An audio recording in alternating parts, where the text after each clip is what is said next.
Final video to fix the working on updates 100% stuck issue in Windows. And if your PC is frozen on that screen for way too long, stay with me because I'll show you every simple fix that actually works.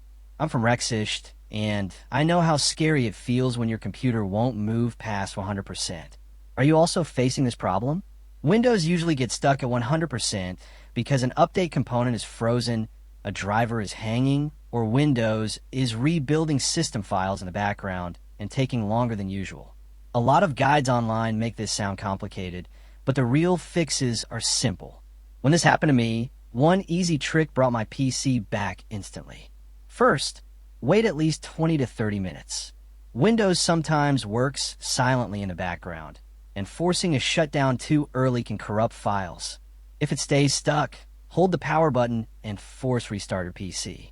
Most of the time, Windows will boot normally and finish the update after restarting. Next, run the Windows Update Troubleshooter.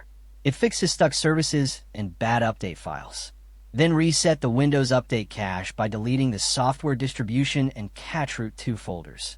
This clears corrupted update data that keeps Windows stuck. Also run SFC and DISM scans.